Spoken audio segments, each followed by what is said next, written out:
If you qualify.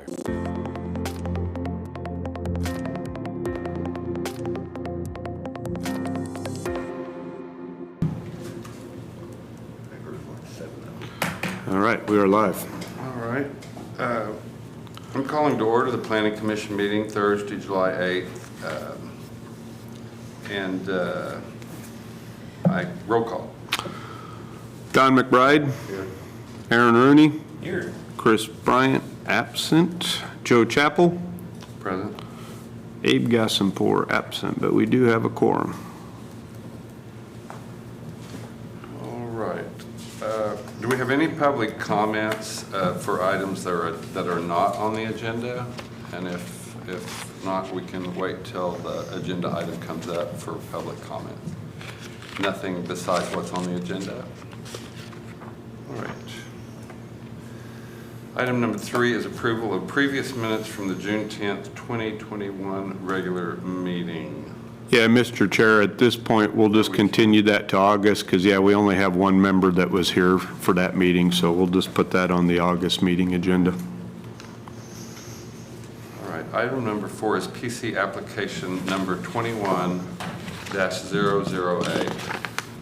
Discussion and possible action on a request for approval of a preliminary subdivision plat for 388 residential lots on a 90.57 acre parcel known as Guthrie Farms, located in the northeast quarter of Section 16, Township 16 North, Range 2 West at the southwest corner of Pine Street and University Avenue. Staff report. Thank you, Mr. Chair. You guys probably remember this. It came to you a couple times. It was part of a planned unit development. That planned unit development went to the City Council June 15th of this year, and it did receive approval from the council. The council did grant exceptions to through the PUD. Were 184 lots that were allowed to be at a 40-foot width.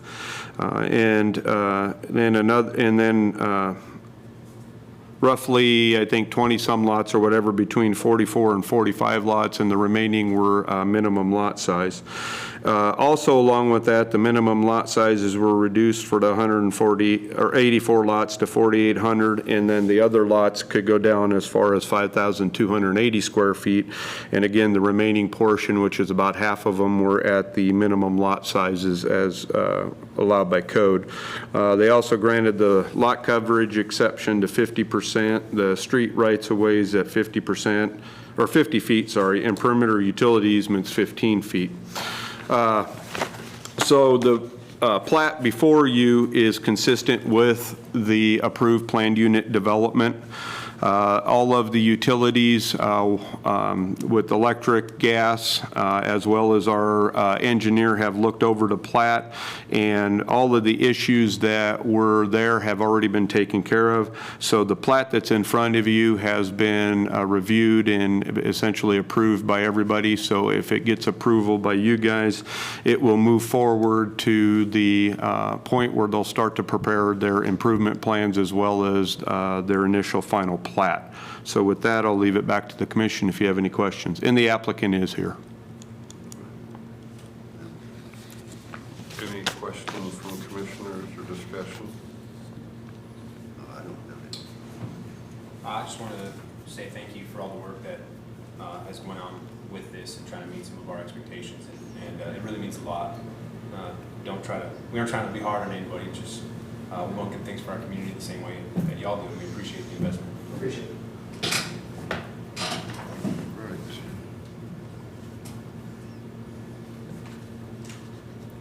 Motion to approve. All right, motion by Rooney. Don second, got it. Okay. Don McBride? Yes. Aaron Rooney? Yes. Joe Chappell? Yes. All right, 3-0. Item number 5 is PC application number 21-013, discussion and possible action on a request to rezone a 1.55 acre property located at 422 West Triplet Road from C2 General Commercial to A2 Suburban District. Staff report. Thank you, Mr. Chair. As indicated, this is a rezone. This is on West Trippett Road, so it's west of Division, down on the south side of the community there. There's a lot of properties that are along that are C2 in that go fairly westerly. And so the applicant is looking to go to A2, which is one of our agricultural districts. It's suburban district is the title, but it's one of our agricultural districts in that. And the comprehensive plan actually designates that area as medium density residential in that. If you may remember, probably now, I wasn't here yet, but it was before me, probably in 2017, 2016, somewhere in there. There was a group of owners on Johnson, by Johnson Drive on Lynn over there that all those were zone C2 as well, and they're all residential. They did not like the prospect of potentially having commercial development in that area on those lots, so they rezoned it from C2 to R1. And from a land use standpoint, I would agree that C2 may not be appropriate for this particular parcel this far westerly. C2 would be more appropriate for the Division corridor and lots that are have frontage on Division. So there's probably, again, a need to rezone this. From a land use standpoint, there is existing agricultural to the west, which is also A2 in that, and of course, single family to the north and south. The ag is a single family residential zoning.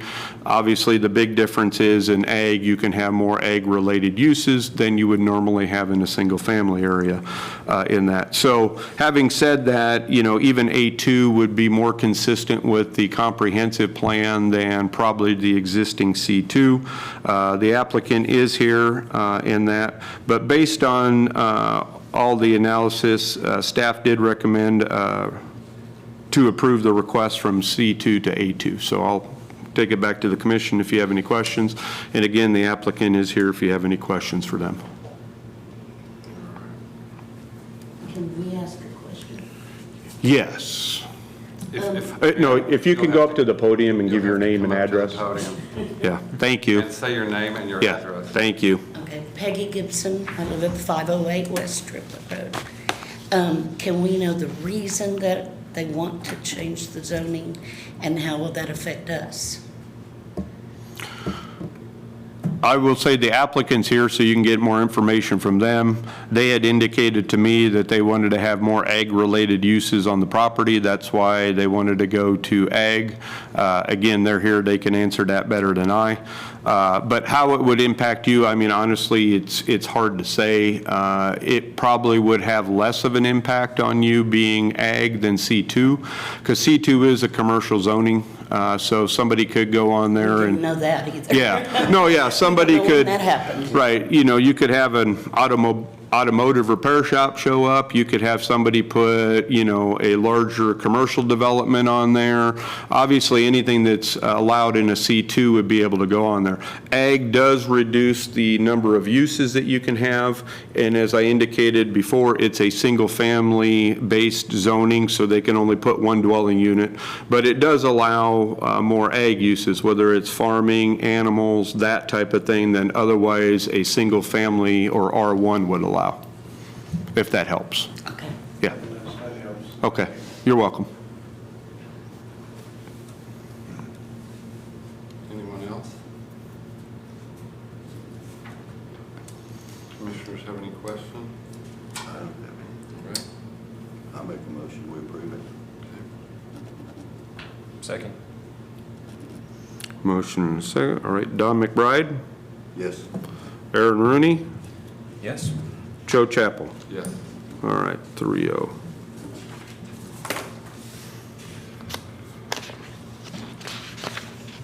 Item number 6, PC application number 21.014, discussion and possible action on a request for a special use permit for a 150-foot telecommunications tower in the C3 Highway Commercial Zoning District on a property located at the northwestern corner of East College Avenue and Interstate 35. Staff report. Thank you, Mr. Chair. I don't know the last time that we probably had a cell tower request, or if we, I don't know, it's been a while. Start off, or I think as when we went over to zoning code update, our cell tower ordinance is quite outdated in that. One of the things that transpired recently to kind of help as an interim change to the updated zoning code is we had an ordinance change at the, that went to the city council that had to do with the fall zone, and basically that's the setbacks. The ordinance had required 100% setback from a property line given the height of the tower. So if you had a 150-foot tower, you had to be set back 150 feet. It makes it rather difficult to site a cell tower with those type of requirements. It takes a very large property. We don't always have a lot of those in the community. One of the things that, or basically what the ordinance did say, that said you have to still have that setback unless you provide a engineering letter that has a collapse or fall zone that's less. They provided that, which is 40 feet, so the current setback would only be required to be 40 feet. The other part of the code is, honestly, it was hard to differentiate how to get to this point. So I made the determination that at this point it would require a special use permit, because it did allude to a conditional use permit in there, as well as requiring notification and a public hearing and such. So some of this stuff will be cleared up a little bit better in the updated zoning code when that goes into effect, but obviously we have a current request, so we finally got to a point where we can kind of get them where they need to go. So having said all that, it is a 150-foot tower. It's over there by Diamond Self Storage. I think that's still the current name of it, and right across the street from Tractor Supply. It's a parcel that's right along I-35 there, and as indicated, it is C3. Probably not a lot of people know we have C3, which is highway commercial zoning in that. And so it's a 4.14 acre site. They'll have a lease area of about 6,400 square feet in the very southeastern corner of that parcel. And they'll use the existing road to get there, and you see the site plan. They'll have a turnaround area and have the fenced off area, but it's about a 6,400 square foot area that they lease and have the tower. And it did meet all of the other code provisions in terms of the distance from any existing towers, also to have more than one potential carrier on it. It will have the potential for up to 3 carriers in that. So based on all of that, staff did not have any issue with the proposal, and recommend that the special use permit for the 150-foot tower and support facilities be approved. Any discussion? Just a question, is there any air traffic or anything to worry about over there with regards to 150? Yeah, she could, yeah, if you don't mind going up. There are a few, but those will be complied with, but she'll let you know. Yeah. Good afternoon. My name is Victoria Farmer. I'm here from Ooltewah, Tennessee. Welcome. Y'all have warm weather here. You do it in Hennessy too. Okay, so to address the question of the air traffic, we're required by federal law to do a study for every structure that we put up in the air. In this case, because it's less than 200 feet, we did what we call a preliminary aeronautical study, which tells us whether or not we'll be required to actually file an official 7460-1, which is the for the determination of no hazard. The preliminary study came back clear, and that we would not interfere with any air traffic at this point. And you know, if it comes along where there might be a heliport or something, we may take that further into the FAA. But for the time being, it showed that we were clear for all air traffic. But we are required by law to do that. And just to add kind of knowledge, it's like at every airport, our airport included, there are zones that you have to stay clear of, so to speak, or can't have building. Yeah. This tower is not in close proximity to that or in an area close to it that would affect that as well. But there are, when you get closer to in and around the airport, certain restrictions as well. Yeah, when we do the preliminary study, what they do is they send out a questionnaire to any of the local Yeah. concerns, anybody who might have, a concern about air traffic, so that would be anybody who's protected by the FAA. So that'd be heliports or airplanes, so I don't know if we have a whole lot of drone traffic over here, but that would be another consideration, but it showed that we were in the clear from any of the slopes or the approaches. Oh, and by the way, it's not hot yet. Yeah, really. It's still a fairly mild Just day. so you know, If it gets hotter than this, it'll blister the paint better off of a leave. moving Yeah, car. get yeah, out while you can. yeah. It's a lot hotter. This is mild weather here. Any more questions? I don't have any. Thank you very much. Yeah, of course. You'll beat the drone traffic there. Yeah. We've got it in Tennessee. I mean, this is nuts. Do I have a motion? Motion to approve. I'll second. All right, Don McBride, Yes. Aaron Rooney, Yes. Joe Chappell. Yes. All right, 3-0. All right. Do we, item number 7 is staff comments. Have none. And anything from commissioners? Yeah, you kept me from going fishing today. Well, I appreciate you being here. Exactly.